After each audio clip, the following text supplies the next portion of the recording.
আমার নাম সুমন, আর আমাদের এই টেক পরিবারের নামটি হলো গ্যাজেটস বাংলা, যেখানে আমি বেশ ভালো ভালো টেক সংক্রান্ত খবর, রিভিউ অ্যান্ড আনবক্সিং দিয়ে থাকি। আজকে ঠিক একইভাবে একটি আপকামিং স্যামসাং ফোনের সম্পর্কে আপনাদের বিস্তারিত বলবো, যেটা মিড রেঞ্জ বা সস্তা যেটাই বলুন না, সেই দামে আপনাদের একটা ভালো ফিচার্স, ভালো প্রসেসর, ভালো পারফরমেন্স, ভালো ক্যামেরা, ভালো ব্যাটারি দিয়ে একদম প্রোভাইড করতে চলেছে একটি নামি দামি ব্র্যান্ড স্যামসাং। সঙ্গে থাকুন। যদি ভালো লাগে কোথাও ভিডিও, তাহলে একটা না হয় মন থেকে লাইক করে দিও, আর যদি নতুন হও আমাদের এই পরিবারের সকলের প্রিয় হয়ে একটা সাবস্ক্রাইব করে দিও। স্যামসাং ভালো ভালো স্মার্টফোন লঞ্চ করছে, আর স্যামসাং এখনো নাম্বার 1 আছে। আপকামিং যে স্যামসাং এর স্মার্টফোনের কথাটা বলছি, সেটা হলো স্যামসাং এর M34 5G। ইয়েস, এটা লঞ্চ হচ্ছে আগামী মাসে, এবং আগামী মাসের প্রথম সপ্তাহের মধ্যেই আমরা এই স্মার্টফোনটাকে দেখব।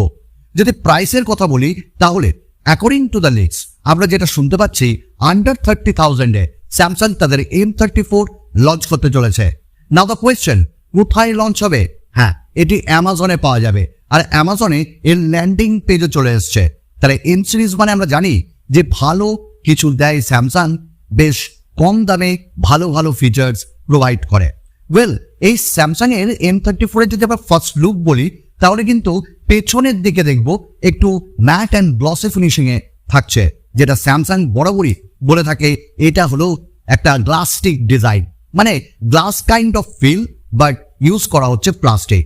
সাইডের ফ্রেমগুলো কিন্তু আমরা প্লাস্টিকের পাবো। ওয়েল, এর যদি আমরা থিকনেস নিয়ে অ্যান্ড ওয়েট নিয়ে কথা বলি, তাহলে যেটা জানা যাচ্ছে 199 গ্রামের মতনের ওজন, আর 8.2 mm এর থিকনেস। ওয়েল, তাহলে আমরা ডিসপ্লে নিয়ে কথা বলবো। এবার এই স্মার্টফোনটা ডিসপ্লে যেটা, সেটা 6.6 ইঞ্চেসের, এবং এখানে একটি পাঞ্চ হোল নয়, এবার ওয়াটার ড্রপ নচ আমরা পাবো।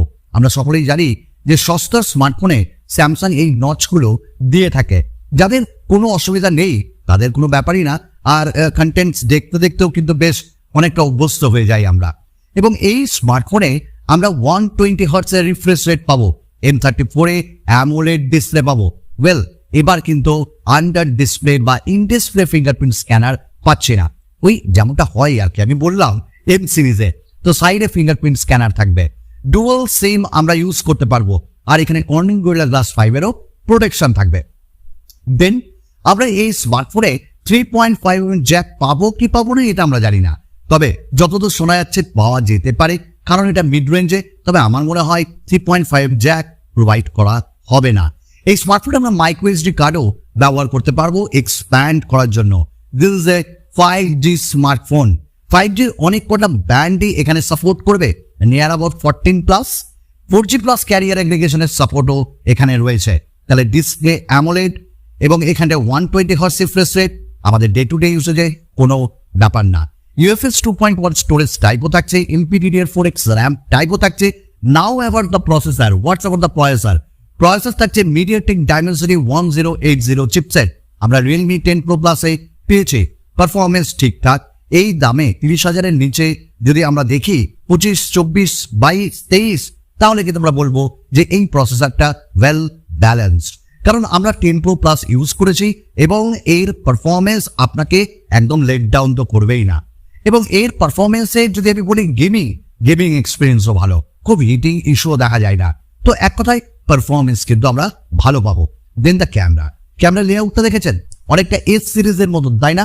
হ্যাঁ, মানে মিড রেঞ্জে কিনে বা সস্তায় কিনে একটু ফ্ল্যাগশিপ কাইন্ড অফ ডিজাইন। 3টে ক্যামেরা থাকছে, যেটা প্রথমের ক্যামেরা সেটা হলো 48 মেগাপিক্সেলের, after that 8 megapixel, and after that 5 megapixel, এবং একই সাথে আমরা 13 মেগাপিক্সেলের ফ্রন্ট ক্যামেরা পাবো। আমরা এই স্মার্টফোনটিতে 4K ভিডিও রেকর্ডিং হয়তো করতে পারি পেছনের ক্যামেরা দিয়ে, বাট 48 মেগাপিক্সেলের ক্যামেরা স্যামসাং এর সেন্সর দিয়ে ভালো আউটপুট দেবে।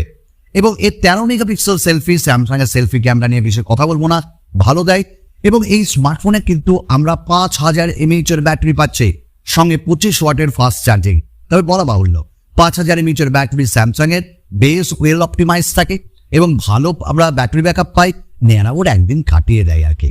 আর 25 ওয়াটের যে ফাস্ট চার্জার, সেটা কিন্তু এবারও বক্সে থাকছে না, ওটা আপনাকে আলাদাভাবে কিনতে হবে। তবে আমি বলি যে আপনার কাছে অলরেডি যদি কোনো স্যামসাং এর বা কোনো আদার ব্র্যান্ডের চার্জার থাকে, ওটা আপনি ইউজ করুন, ফালতু টাকা কেন খরচ করবেন।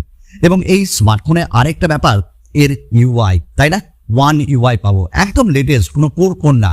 আর সঙ্গে অ্যান্ড্রয়েড 13, 2 বছরের আপডেট তো স্যামসাং দেবেই দেবে, কারণ তাদের পোর্টফোলিও দেখে যা দেখা যায়, হিস্ট্রি যা বলছে। এবং 3 বছরের সিকিউরিটি প্যাচ আপডেটও আমরা পাবো। তো সিঙ্গেল স্পিকার এখানে থাকবে। আচ্ছা, তো এই ঘটনা হলো স্যামসাং এর M34 5G আসছে আগামী মাসে, এবং এর দাম যদি 23,000, 22,999 এইরকম দাম তারা রাখে, 30,000-এর নিচে অফার দিয়ে আমার মনে হয় খুবই ভালো হবে। এবং আমরা এটাও বলতে পারি বাংলাদেশেও এটি অফিসিয়ালি লঞ্চ হবে খুব তাড়াতাড়ি। তো M34 5G one of the best তো বলবো না, হাতে আসুন, আনবক্সিং রিভিউ দিই আপনার দেখ, বাট এই মুহূর্তে দামে ঠিকঠাক চলে যাবে। আমি সুমন, আপনারা হয়তো আমাকে ভালোবাসবেন আরো। তো আপনাদের কাছ থেকে বিদায় নিই, আগামী ভিডিওতে আপনাদের সঙ্গে খুব তাড়াতাড়ি দেখা হচ্ছে। ধন্যবাদ।